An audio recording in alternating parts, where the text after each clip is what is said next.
Hello. Ooh. Oh, this is nice. We can have a whole interactive kind of thing going Have a on. pointer at the end. While they're getting set up, I just wanted to welcome everybody to our regularly scheduled seminar series. I promise you, I'm not picking out any more seminar speakers after today, so you get to have a broader selection of folks. And I'm really excited today to introduce Dr. Kristen Brown. She reminded me today that we have the same last name, but we are not related. And Dr. Brown is a California native and did her undergrad at UC Santa Cruz. She then went on to do her PhD in Australia at the University of Queensland, where she investigated the dynamics of coral algal interactions in coral reef ecosystems. She then continued at the University of Queensland as a postdoc and associate research fellow, studying the ecology and physiology of coral reefs under global change. And now she's a postdoc at the University of Pennsylvania. So that sounds really far away, but lucky for us, she lives just in our neighborhood because she's based in Sonoma County. So she works remotely. So although she's our neighbor, she gets to travel back and forth from Hawaii and Australia to study the reefs there. And she's continuing to make her name for herself as a researcher who combines coral ecology, physiology, and biogeochemistry to understand the fate of coral reefs in a changing world. Like in our coastal ecosystems here, corals are experiencing repeated heat waves and a myriad of other stressors. And much of Kristen's work is towards understanding how corals and reefs are able to resist or recover from these stressors using techniques that integrate between the environment and the host response. So I'm super excited today to hear about your work, Kristen. I've known you for several years now. We met at a conference where we're like, oh, you like corals? I like corals, and we have the last name Brown. Weird. But I'm super excited to be inviting you here to hear about your work. Thanks.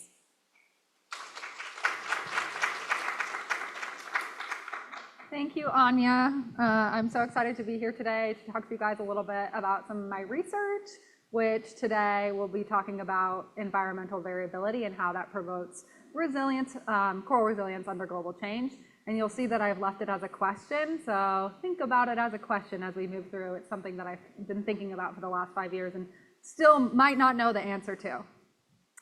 So coral reefs are super important to us as humans. Not only are they beautiful and amazing, corals build these calcium carbonate skeletons that form the largest biological structures on Earth. And these structures that they form are not just giant and big. They provide coastal protection and food for 16% of the world's population. So that's really important. And they protect our coastlines from coastal inundation, storm surges, and provide billions of dollars annually in food, tourism, and that protection. So the giant structures that we can see from space are built from a delicate coral algal symbiosis between a coral animal and a microscopic algal symbiont. So this algal symbiont that lives within the coral, which you can see in the red here, provides about 90% of the nutritional content that the coral needs. So without this symbiont, coral reefs as we know them would not exist. So unfortunately, marine heat waves are threatening this coral algal symbiosis. This is really common now, which is really unfortunate to see. In this picture, you can see a phenomenon that we call coral bleaching for obvious reasons. And either the algal symbiont is expelled or it leaves the host and it turns vast stretches of reef white. And without the energy provided by the symbiont, it's really likely that corals will die. And so that's what's happening. These corals are dying. Let's see if I can make this work. There. Okay, so in my lunch today, I told the students about these videos. So the video on the left was taken in the Maldives in April 2015. The video on the right was taken at that same exact reef location 2 years later. And the difference between these two time points is one marine heat wave that happened in 2016. So the snorkel on my left was one of my favorite snorkels ever. It's just a stunning reef system. I had such an amazing time seeing these beautiful, colorful reef structure with all of this fish life. The video on the right was one of the worst snorkels of my life, just seeing the destruction with my own eyes. You can see that the reef is literally crumbling in such a short period of time. So really crazy to see this. So it's not all bad, and I am hopeful for a future with coral reefs, and that is because corals can live in some pretty extreme habitats. Habitats like this mangrove environment expose coral reefs to conditions, or expose the corals that live there to conditions that we would expect 100 years from now, so the year 2100. These are temperature and pH extremes, and what I really want to know is how they're able to do that, if they are climate proof, if they are able to cope with this extreme stress that we're exposing on them, and physiologically, how they're able to do that. And that's what I'm going to be talking to you about today. Okay, so the first half of my talk, I'm going to be talking a little bit about temperature variability, and the second half of my talk, I'm going to be talking a little bit about PCO2 variability. So temperature variability is the first thing, and again, you'll find another question. This question is, do fluctuating temperature environments elevate coral thermal tolerance? And this is a paper, the title of a paper that was published about 15 years ago by Oliver and Palumbi. And I believe if I ask the majority of you what you feel like, oh, what's the answer to this question? You might say yes, that the prevailing belief is that if we expose corals to these extreme temperature regimes, that they might be able to better cope, and we see tons of evidence of this in the literature. This is true. But by the end of the last decade, we were starting to see studies that challenge this thermal variability paradigm. So we see periods of extreme diurnal variability that can lower thermal tolerance of coral. So this is over 3 degrees per day. And then also we see that marine heat waves can lower the coral thermal tolerance. So I'm going to argue that it depends. And with this first study that I'm going to show you, we really wanted to ask the question if corals that were exposed to lifelong thermal variability over their lifetime across a spectrum, and this is 3 different species with different life history strategies, if they are in fact more thermally tolerant than corals on the other end of the spectrum. So to do this work, we went to Heron Island, which is on the southern Great Barrier Reef. So I told you guys that I did my PhD in Australia. This is the coast of Queensland. And the Great Barrier Reef is falling along here, and Heron Island is right at the far southern Great Barrier Reef. Heron Island is home to a research station and a resort. The research station is affiliated with the University of Queensland, so researchers come from all over the world to work there. There's also a resort, as I say, tourists from all over the world come there to work, or to come there to view the beautiful reef. So the island itself is just here, it's tiny. But it's surrounded by this huge reef system. And so I think Adrienne in her talk last week had a picture of Heron Island, so you should be pretty familiar with it now. But I like this map because it's showing us all of our different geomorphological habitats, which are different zones within the reef. And as part of my PhD, in 2015, I established these study sites, and I've been visiting them since then. So we have long-term environmental data from these sites, including temperature, PCO2, and a whole bunch of other things like light intensity. And we know the benthic community composition of each of these habitats. These sites vary in depth as well as their temperature variability, and those things are related. And here you can see just a profile of what that reef structure looks like, what the depths of those sites are, spanning from the reef slope all the way through the lagoon. This lagoonal structure, this is the reef crest, reef flat, shallow lagoon, deep lagoon, and our 4th point site on the other end. And this is the maximum temperature variability that you would see in a year-long period. So sites vary from 2 up to 7.7 degrees per day. It's very extreme. So if you've never been to Heron Island, I'm going to take you there now. This is a video that we took of the reef flat environment at low tide. And what you can see is that we're going to see some exposed corals. So these corals can survive like this for short periods of time. They excrete a mucus that's able to protect them. What I also hope you can see is this tidal ponding that's happening. So the reef system itself is kind of like a bathtub. Twice a day at the low tide, that water recedes and goes across the reef slope environment, and little pools of water get trapped, kind of like your tide pool environments out here. And these little pools get hot with solar radiation. The carbonate chemistry changes due to the biological activity of the organisms. And so as a result, corals that live within this environment are experiencing these extreme variations in pH and temperature. As we move across, you can see the reef crest environment where those waves are really casually breaking on this day, and a deeper reef structure off that crest. That deeper reef structure is the reef slope habitat. It never experiences this air. It never experiences these extreme fluctuations in conditions. So it really is the perfect laboratory to try to ask the question whether or not these different temperature regimes and corals that live within these different habitats are able to cope with, are more thermally tolerant, basically. So I told you that the temperature variability varies, but I'm just going to show you as well. So here's 10 years of data from these different sites, from the least variable at Harry's Balmy, which is in the blue, to the most variable, which is the reef flat environment, and over time. So always these cooler colors are going to be our more stable habitats, and our warmer colors are going to be the more variable. Here's just another way to visualize that. This is the temperature variability experienced in one day over the period of 1 year. So each dot is a day, and the dot in the middle is the mean temperature variability from the least all the way to the most. And like I said, they can vary by up to more than 7 degrees per day. That's crazy. That's a lot for coral. Okay. So because we have these 6 different sites that vary in temperature variability, we are able to ask the questions, which thermal regimes can maximize coral stress hardening?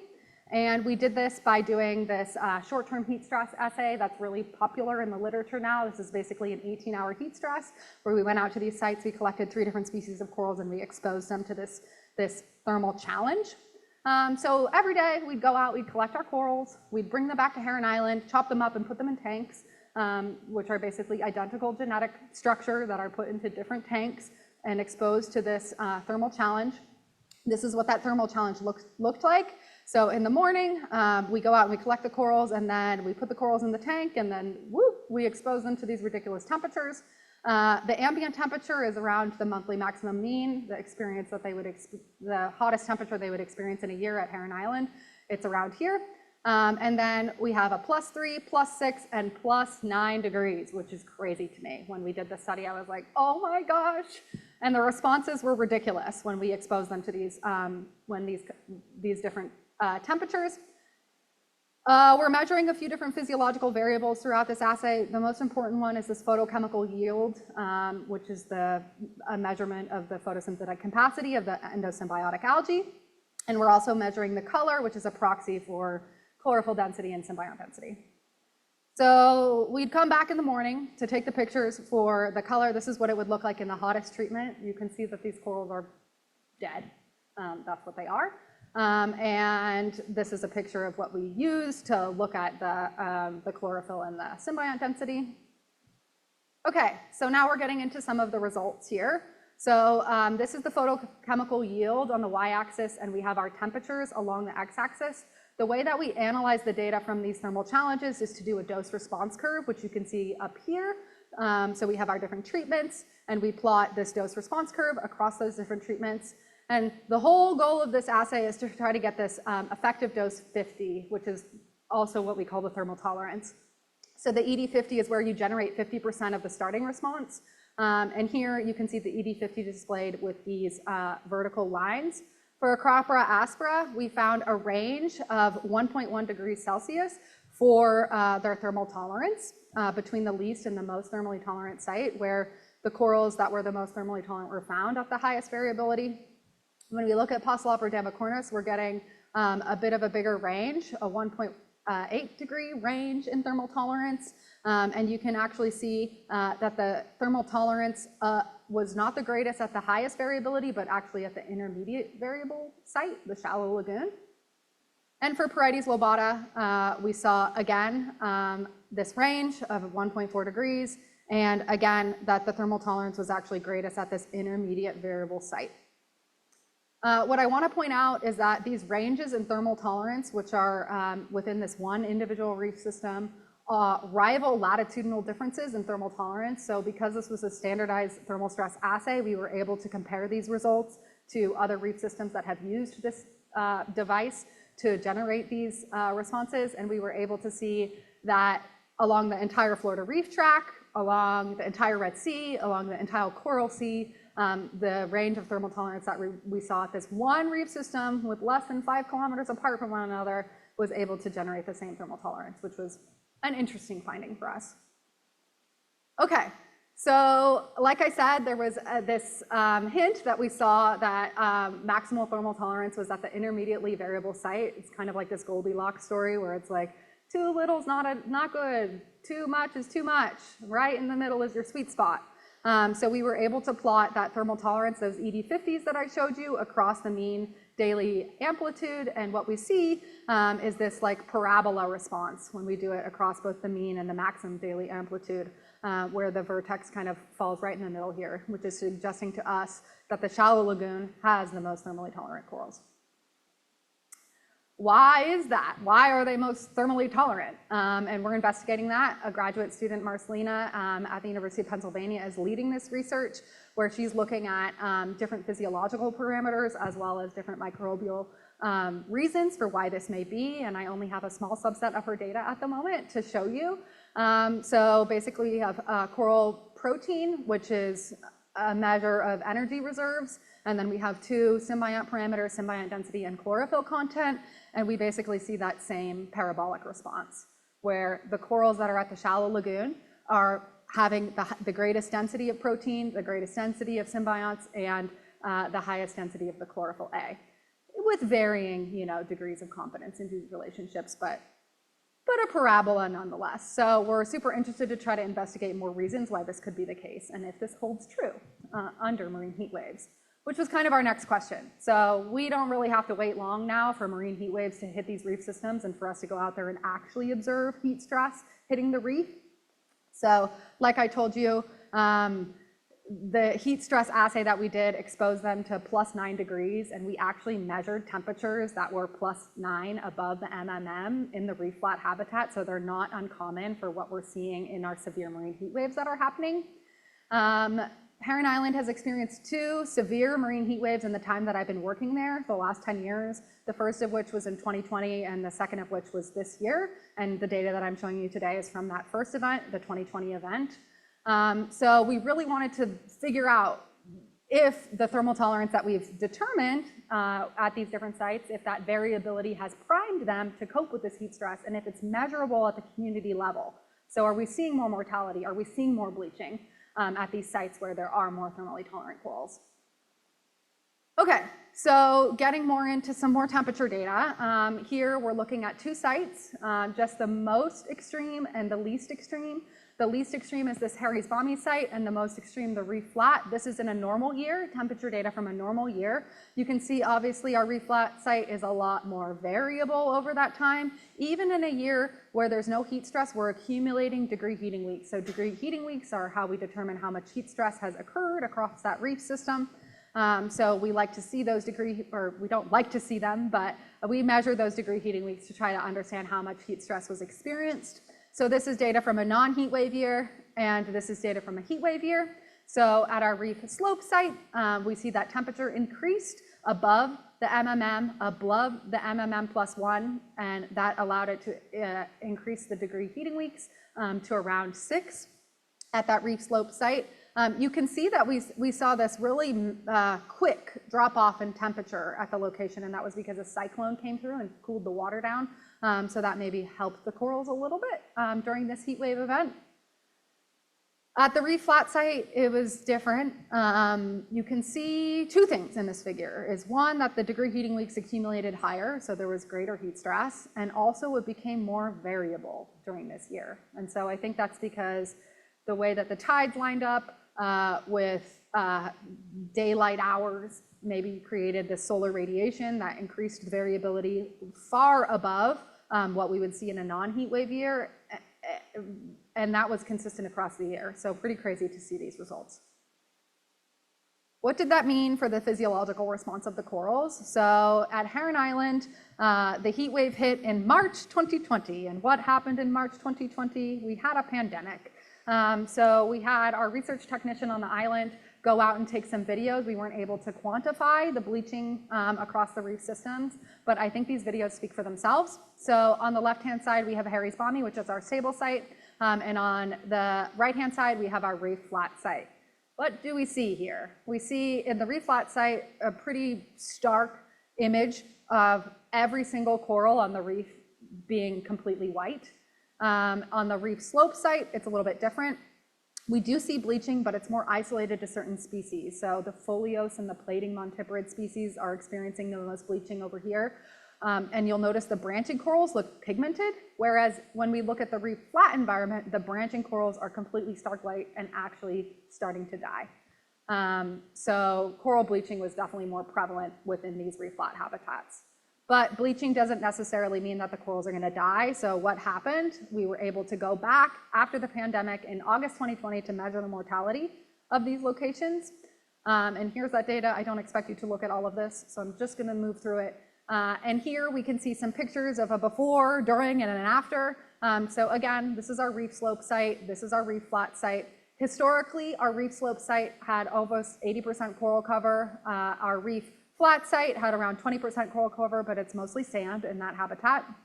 During the marine heat wave, this is what those reef systems look like. So all those foliose corals were bleached, and we're seeing bleaching, but it's not that bad.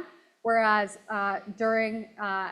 in the reef flat habitat, we're getting this crazy bleaching response.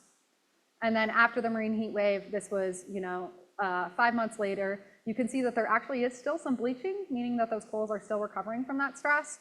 Whereas in the reef flat, it's just all dead. It's kind of hard to tell, but it's covered with algae and it's all dead.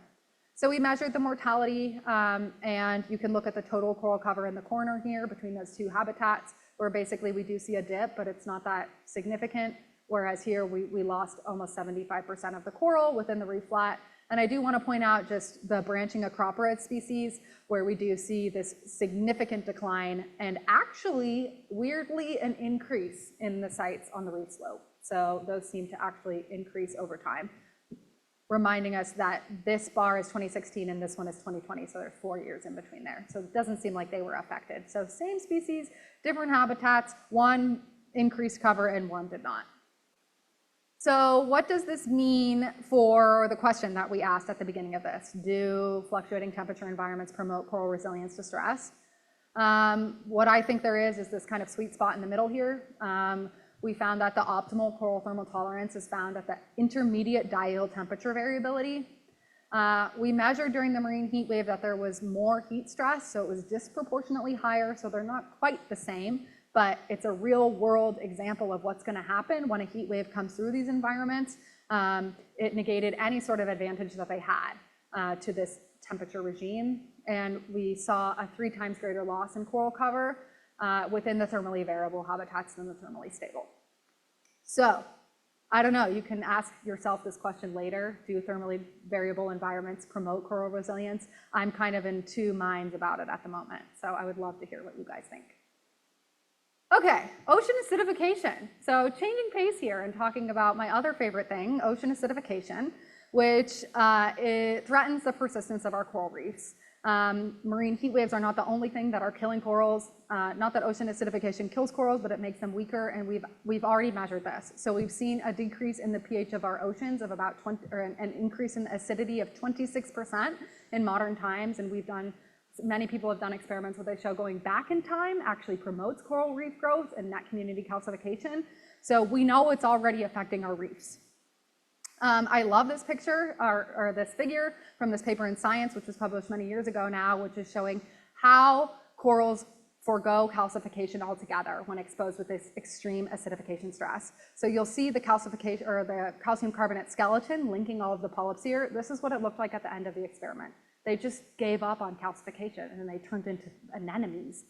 It's what it looks like anyways, but they're not. I'm telling you, this is the same coral after, which is probably why they got this paper in Science. It's just absolutely incredible. So we really need to be thinking about ocean acidification, and it's the same urgency that we think about ocean warming. I know it's a little bit harder when you don't necessarily see the effects of ocean acidification, but hopefully I'll convince you otherwise with some data here. So we know that the combined effects of heat and acidification are going to be a lot worse than their individual effects. So maybe we can find a coral that's resistant to either temperature or acid. So the goal of this set of experiments was to try to find some acid-tolerant corals. So do corals living in environments that experience extreme pH variability have a better ability to cope with pH stress? So to do this study, we went back to my favorite place, Heron Island.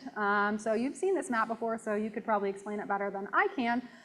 But we only focused on 2 sites for this study. It was a comparison between the reef flat and the reef slope. And we measured the CO2 within the water in these two different environments using CO2 sensors. And what I hope you notice is that both sites are super variable, but any incidence of over 1,000 CO2 is happening within that reef flat habitat. So really extreme fluctuations, conditions that you would not expect until the end of the century really to be persistent on reefs. And so how do they deal with these extreme changes from all the way down here, all the way up here in one day? It's crazy. And so this is another way to visualize that flux. The reef flat is twice as variable as the reef slope habitat. Okay, so to do this experiment, we did it in experimental aquaria. We took corals from these different environments, broke them up into pieces, and chucked them into these tanks where we exposed them to either stable or variable diel CO2 amplitude. We mimicked the conditions that we measured within the reef slope or the reef flat. So our stable is conditions that we measured on the slope. Our variable is conditions that we measured in the flat. What's nice about this experiment is that we took them out of those habitats where they're also experiencing temperature variability, also experiencing different light intensities, and made it all the same. So all we're controlling for here is CO2 amplitude. That's the only thing that's different between the two tanks.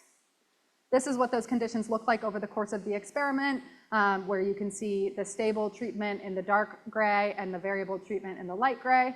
And here's another figure just zooming in on 1 week, and I'm missing the gray shading behind here, but we programmed that pipe or the spike in the CO2 to happen at night when you would expect it to happen on the reef system. Okay, getting into some of the data now. So this first figure that I'm going to show you is a parameter that we call intercellular pH. Intercellular pH is measuring how well the corals are able to cope with acid, to measure their acid-base homeostasis and their cellular resilience. So the way that we do this assay is we transported the corals from the university or from Heron Island down to the University of Queensland, where they have a confocal microscopy facility. We set up some aquaria at the lab to able to keep the corals there for 2 weeks, exposing them to the same conditions. We took the corals out of the tank every day and brought them over to the confocal facility, and we are able to get the cells off of the coral using a toothbrush. So we just brush them off with a toothbrush, and the cells are able to live like that for about 4 hours. And while the coral cells are alive, we dyed them with a dye that's called SNARF, which is a pH-sensitive dye. So it changes color when it changes its acid, basically, its pH. And then we expose them to acidification challenge over the course of 75 minutes to watch how the individual cells are able to regulate their acid-base homeostasis. So it's a fun little assay, something I'd never done before, but yielded super interesting results. So we have here at 0 minutes, this is our control basically, so a normal pH 8.0, and then every other time point you see is at the pH 7.4. Again, reminding you that our red is our reef flat and our blue is our reef slope. So what you can see here between 0 and 15 is that the assay worked. The corals started with a higher intercellular pH, and that declined once we exposed them to that acidification challenge. And what's interesting is where we start to see these two trends diverge. So at 30 minutes post-acidification stress, we're seeing those corals from the reef flat able to correct their intercellular pH back to normal faster than the corals that came from the reef slope, excuse me. So super interesting result. And then what we can also look at is the change in the intercellular pH between 0 and 15. And there's a couple of things that I want to point out here is that the corals that came from the reef flat had a lower intercellular pH than corals from the reef slope, but it didn't change when they were put under the stable or the variable treatment. For the corals that had never ever been exposed to these extreme fluctuations in pH, they lost their ability to be able to regulate their intercellular pH. It's a big drop. So super interesting. Okay, moving on to more organismal measurements. So I'm going to talk a little bit of calcification now for the next couple of slides. So these are pictures of those reef habitats that we collected the corals from. And we're zooming in on what those nubbins looked like at the end of the experiment. You can see that they look very different, but I will assure you that they are the exact same species and host the exact same symbiont. We measured that, we made sure of that. So everything here you're seeing is phenotypic plasticity. We measured different aspects of calcification because in these ocean acidification type studies, I don't think it's fair to measure just one thing, like net calcification. I think it's important to think about primary calcification, which is the expansion or the extension of the skeleton, as well as secondary calcification, which is the densification of that skeleton.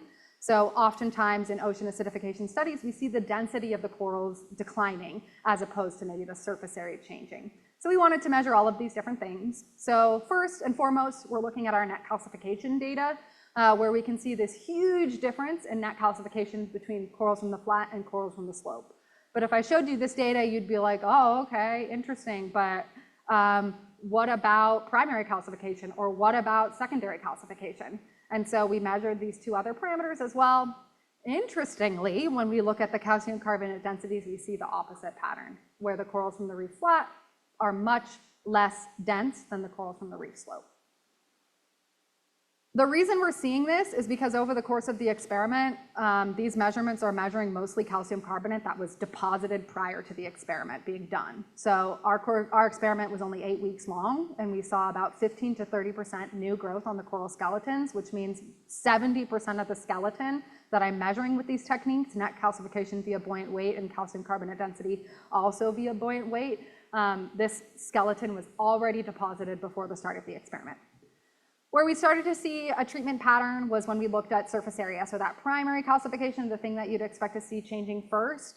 So the one thing that I'd love to point out here is that when we move the corals from the reef flat, from their native conditions of variable into the more stable conditions, they seem to grow better. So we thought that was super interesting. And we wanted to investigate it a little bit more. So we followed up this study with some micromorphological analyses because I was not happy with the results that we got from this, just because we were measuring such gross changes. So I wanted to measure finer scale changes.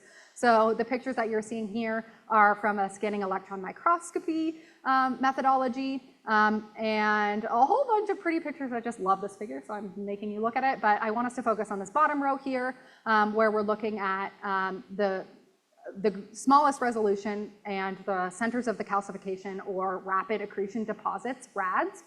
The RADs are, as you can see here, pointed out by the white arrows. This is the globular elements here is where calcification starts. So this is the beginning of the calcification process.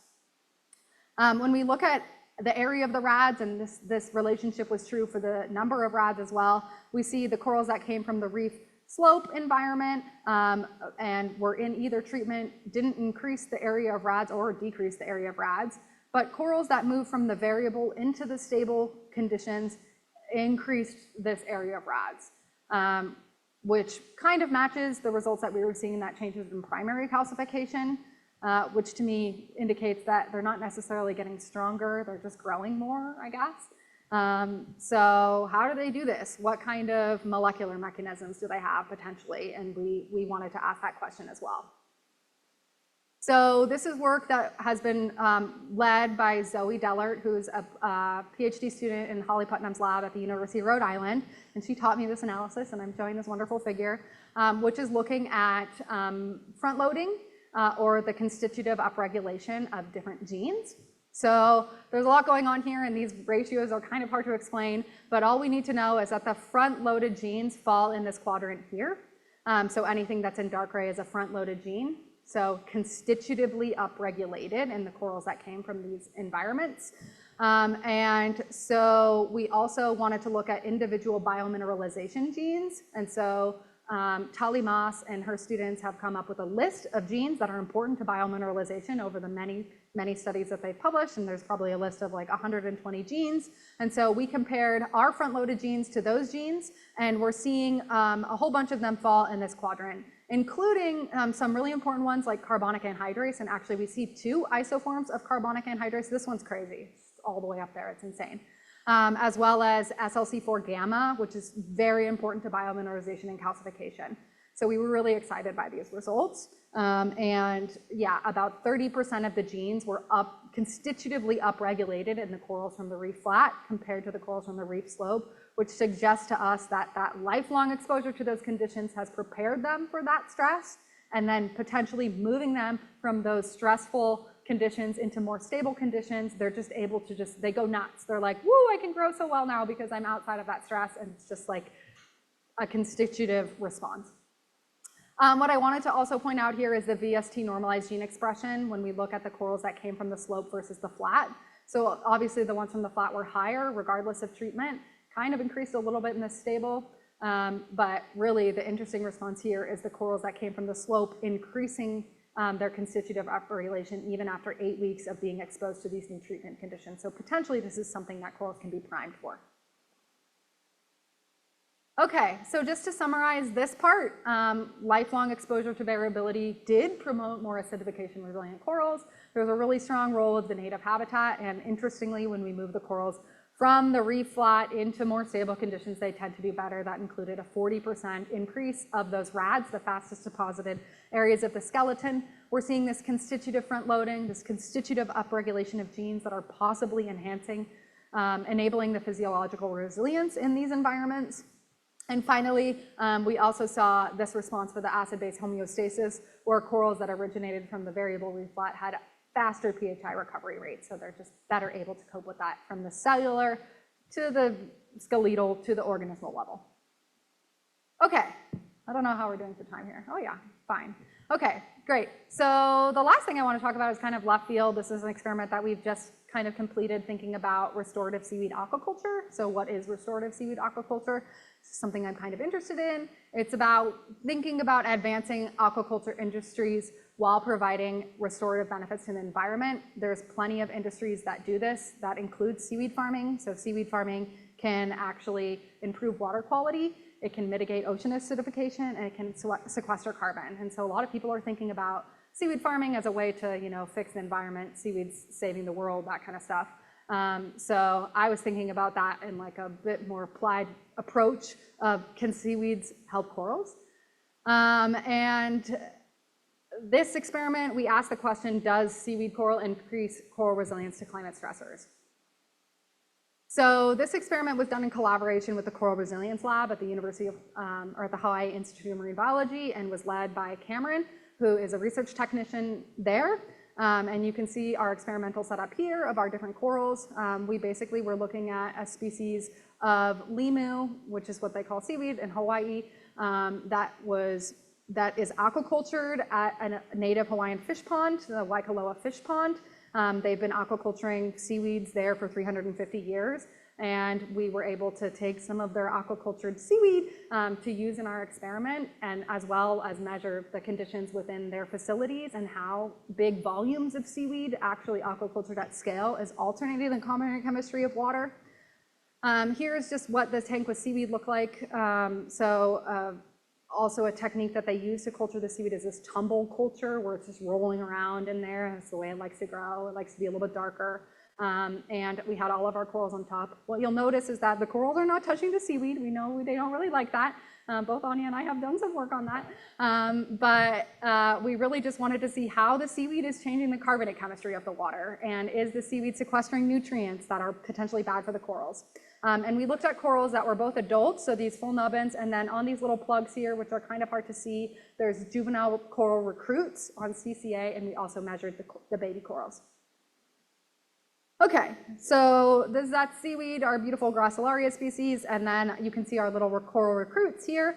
And I'm just going to show you a tidbit of that data. We measured the pH conditions, all the parameter of seawater carbonate chemistry, but I'll just show you the pH at midnight and at midday.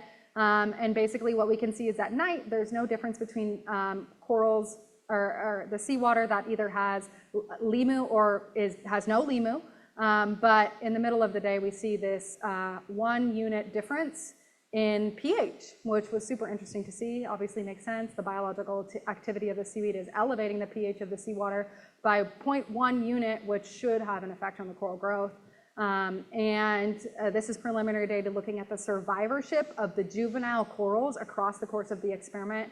And like I said, this experiment was just finished, so apologize for these terrible figures. But I'm super excited by it. And basically we saw that the corals that were in the control tank, actually the juvenile corals died a lot more than the corals in the tank with the limu. So they must be doing something nice in there, and we're trying to figure out what that is. okay, I'm finished now, but not without having to thank all of these wonderful people. This is my PI, Katie Barrett, and our lab members, all of our wonderful funding sources, as well as our collaborators in Hawaii at Heron Island Research Station and the Waikoloa Fish Pond. And I'll leave it open for any questions. Thank you.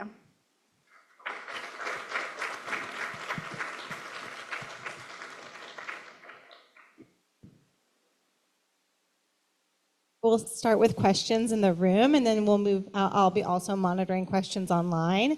So if you have questions online, folks, please feel free to put them in the chat or the QA box, I think. But we'll start with people in the room, and I'll let you pick someone. Okay. Well, I get this started. Yes, Alyssa. Getting fog. Sure.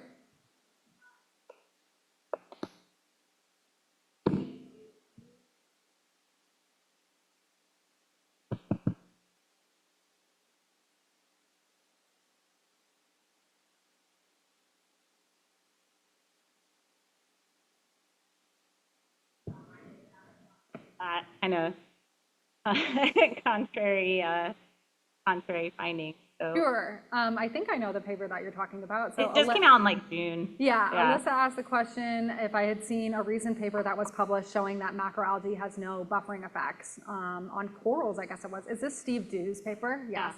So I read that paper with great interest, and all my collaborators in Hawaii were sending it to me, all my lab mates were sending it to me, and I love Steve Dew and his work, so I was super excited to read it. I think there were a few differences with the experiment that we ran here and their experiment. They said that in that study, and I don't know the entire intricacies of it, there wasn't a lot of data or pictures. It was a short study, but they said that the algae grew during the course of the experiment to touch the corals, basically. And I think that when you get these physical interactions, you're gonna see declines in coral health, the declines in coral growth, because they don't like being touched by competitors, basically, especially macroalgae, which we know like can shade them from the light that they so desperately need to be able to get the energy to grow and things like that. So I think that's the main difference between this study and that study, was the way that they designed the experiment and how the algae was touching corals was why they saw that. Can I ask a follow-up? Of course. They also suggest in the paper that it was species of macroalgae, and so I'm just wondering if you have thoughts on why we might see these different responses from different. Sure. I also think, I mean, before this study, I ran a preliminary study looking at just different densities of macroalgae within tanks, different flow rates of the seawater into those tanks. So I think that has a big effect. So maybe the residence time of the seawater within their tanks was not long enough to elicit the effect. Again, everything in our field is species specific. Different species behave in different ways. I'm sure that has an effect on whether or not they're able to do more or less, but I think they used a sargassum species, which I think should be pretty good at doing it. I wonder what their seawater residence time was in those tanks. So in this experiment, we optimized it so the tub turnover was once per hour, which is kind of what you can expect a residence time in a coral reef structure, basically, about an hour to 2 hours. We know that. So that's what we tried to mimic, and maybe that's why we saw stronger changes. Cool, thanks. Yeah.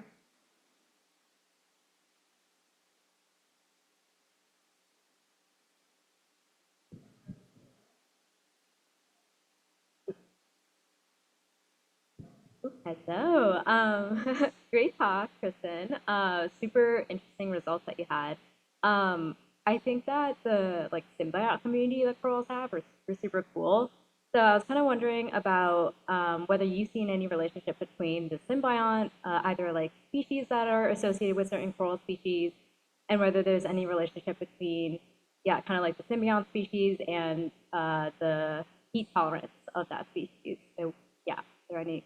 Thank you for that connected there? question. That's something that we've been thinking about a lot, and we're planning on following up our thermal stress assays with more sequencing work. So our next step is, now that we've collected these different corals from these different habitats, 3 different species of corals, we need to first identify if they in fact are the same species of coral, which I can probably tell you right now they're not.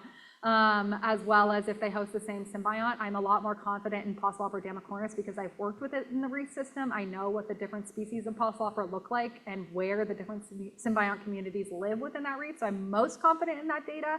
But for Parietes lobata and for the Acropora species, I'm sure it's a mixed bag, but we really need to know the answer to that question. We really need to know whether or not there are different species that live in those habitats, if they host a different symbiont community, what their microbial community composition is like, and we're also gonna follow up those studies with more gene expression analyses to try to understand what genes are promoting more heat-tolerant corals within these different habitats in the corals that have survived these past 2 marine heat waves.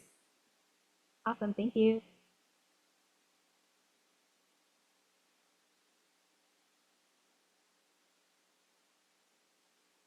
Great talk.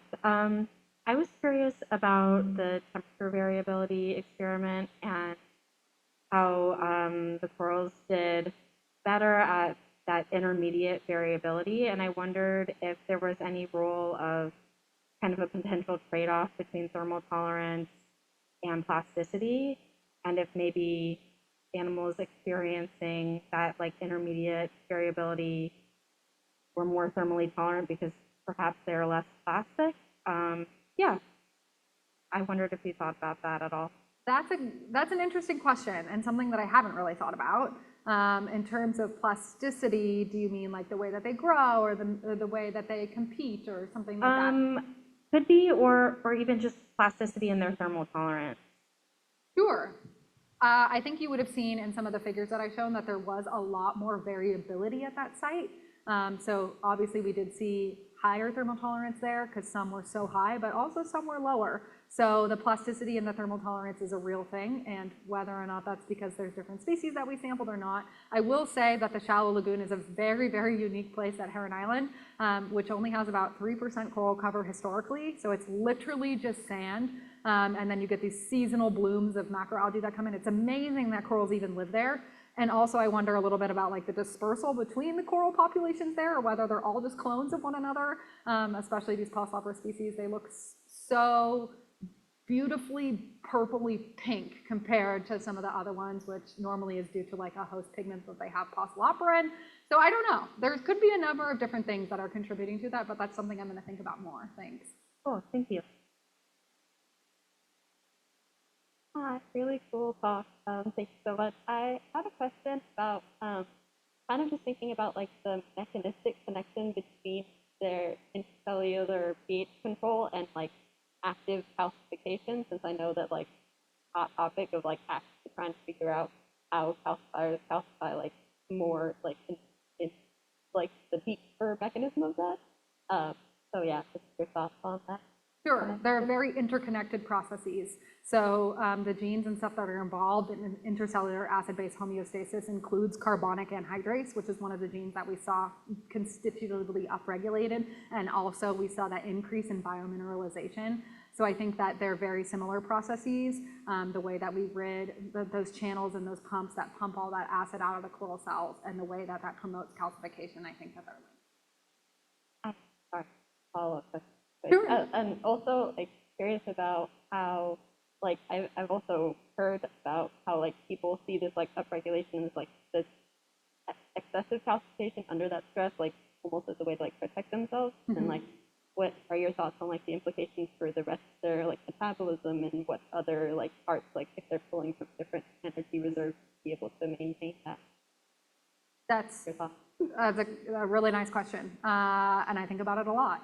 I think that it must come at a cost. You can't do everything. You can't have all of this constitutive upregulation just to maintain calcification. So we weren't seeing, under the variable conditions that we exposed them to, the corals that came from reef flat, like exponentially increasing their calcification. That was only when we put them in better conditions. They were like, "Ooh, we love this. It's so nice."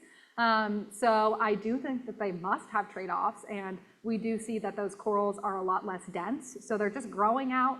They're living their best life. That also is due to the wave exposure differences that happen between those two habitats. But I do think that it comes at a cost of other physiological differences, potentially like their metabolic rates and stuff like that. And yeah, maybe their thermal tolerance as well. Something I will also think about more. Thank you.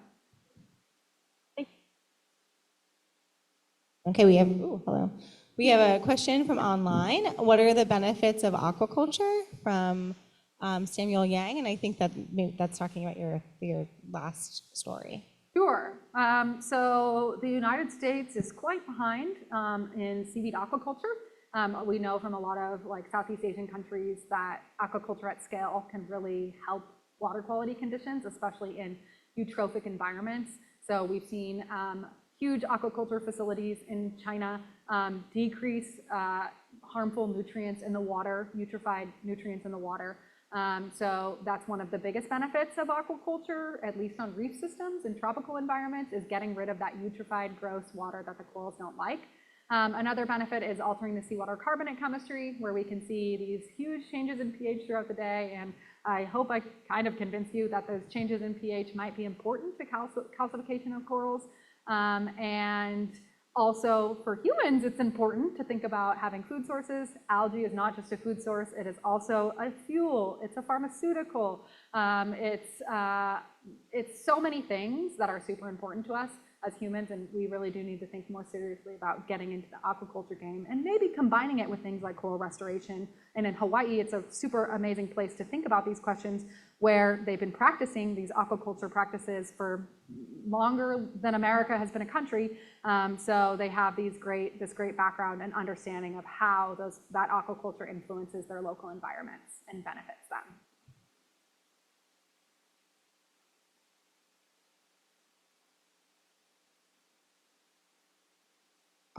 We have another online question.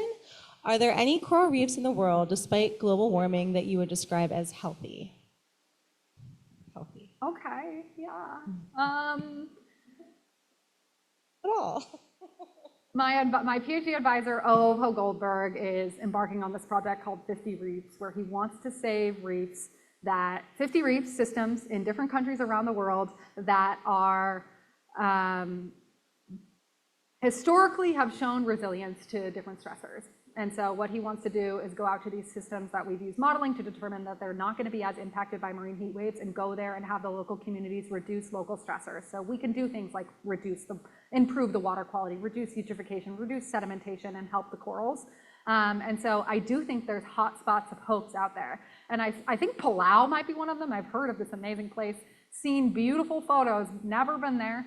But I think Palau is up there. I would say that the Great Barrier Reef, not all is lost. I still think that people think if you were to go there and you're not a coral person, and like I have been studying the same patch of reef for the last 10 years, you'd be pretty amazed by the diversity and the spectacular corals that are still there. So we still have so much to save, even on the reef systems that are getting, pummeled by these marine heat waves. Any more questions from the room? I was waiting for Jay. Well, I feel like I saw your hand creeping up.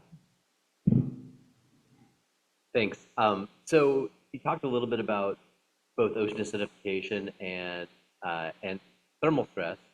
And I sort of want to ask you to tell me which of those is worse or less bad or whatever. But within the sort of context of, you sort of posed that, you showed us some examples of where, you warm things up and overnight they're dead, versus, reduced growth, say, in ocean acidified treatments, which on the one hand makes you think that thermal stress may be worse. But of course, it depends on the magnitude of the stress and the magnitude of the stress relative to what you might see in the field. So I guess that's what I'm sort of asking you to sort of think about is, what is the magnitude of the thermal stress problem versus the ocean acidification problem, and what are your results on each of those stressors tell us about which is likely to be if you had to fix one thing. Yeah. I know they go together, but Yeah. which would you sort of focus Sure. on? So I think of ocean warming as your house being on fire. You're like, oh, I gotta put the fire out. It's gotta happen right now. It's really urgent. It's killing my house. Whereas ocean acidification is like termites in your house. You're like, oh, the termites, we'll bug them next year, or whatever. I don't know. So I think of those two stressors like that. I think that in the future, ocean acidification is more of a future problem. It is happening now, but in the future, it's going to get much, much worse. I showed you that one figure of those corals that didn't even calcify anymore. We know our reef structures are getting a lot less strong. And that is a problem for us as humans because all we rely on is those structures. We need that three-dimensional framework to be able to provide the ecological and economically important fisheries, the coastal protection, everything that we need depends on that calcium carbonate. So ocean warming is killing corals and ocean acidification is just completely bioeroding those frameworks. So they're acting in synergy and we should be thinking about them in the same urgency, I feel, personally. So with that, just to follow up real quick with the picture you showed of the, anemone-looking corals, Yeah. like that's like a ridiculous OA treatment. It was a ridiculous OA Yeah. treatment. Okay. Just yeah. I heard a lot of audible gasps in the audience, and that's like sort of putting a coral in 40 degrees seawater, probably, right? yeah. I mean, so do you know what the treatment was on that? I don't think it remember. was something insane. It was like 2,000 PCO2 or something. Yes. Okay. It was pretty bad. It was really bad. Yeah. I mean, to elicit that response, I do think they Right. had them in there for quite some time, Yep. but It was over a year, I think, that Okay. they were in those conditions too. Yeah. And it was a temperate coral, I believe.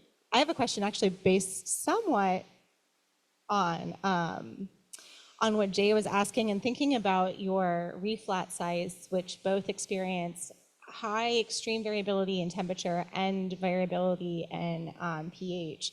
And so how much should we be thinking, because these are combined effects, or we're expecting to see combined effects, should we be also thinking about plasticity or adaptation or acclimatization to combined effects? And what traits or where do you, what traits do you look for to think about where you would see adaptation or acclimatization or evidence of resilience for the combined high heat and low pH? yes. So most of the work that I showed you in the latter half of the talk that was thinking about PCO2 variability kind of ignores the fact that they came from these habitats that always experience this diurnal temperature variability as well. So when I first wrote this paper up, I was like, oh, PCO2 variability, blah, blah, blah, blah. And then my co-authors were like, well, isn't it co-tolerance to environmental stressors? Because we're seeing corals that came from that reef flat environment being more thermally, it wasn't the corals that came from the PCO2 treatment, it was the ones that had had that lifelong. So I really think that there is a lot more happening there. It's not tolerance to one stressor, it's tolerance to dual stressors.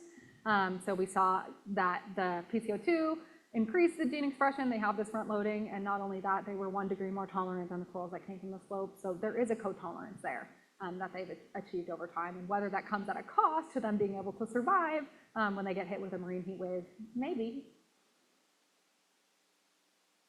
Oh, we have one more question, and then, yeah, go for it. Wait, oh man, this is great. Well, luckily, if you're in the room, there is going to be a reception that starts after 4, because I forgot that this ends at 4, and we can't be in 2 places at once. So, yeah, let's ask these last 2 questions, and then we can move on to our more informal interactions.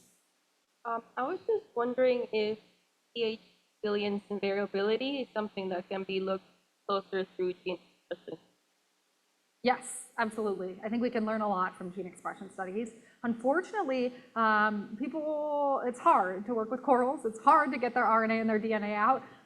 We don't have a lot of genomes of corals, so we're relying a lot on a whole lot of other organisms like humans to have annotated genomes. And so when I did this study, it was like, oh, macular degeneration is coming out as one of the significant genes. And I'm like, well, corals don't have eyes. So like, it just, we have so much more work to do, and I think a lot more work needs to be done in the gene expression space.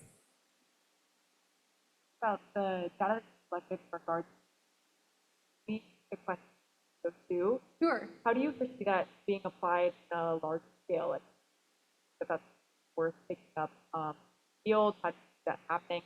If typical different CO2 levels in a large body of water. Sure. That's a very important question to think about, and I think many, many, many people are thinking about that because water moves, right? So it's not a tank like that I've shown you where the water just sits there for a long period of time and they're able to incubate in that.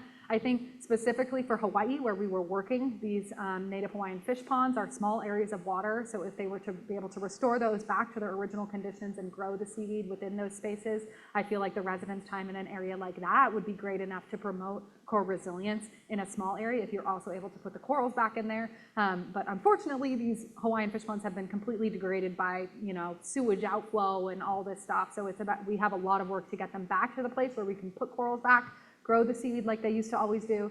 and things like that. So that's a very specific example for just Hawaii. I think that gives us all a lot more to think about. And I really appreciate you coming and talking with us today, Kristen. She's not leaving yet. We have Wind Down Wednesday happening next that I incorrectly said started at 4, but in fact it starts closer to 4:30. So see you all at 4:30 in the South Lounge, and that'll go until 5:30. So thanks again, Kristen.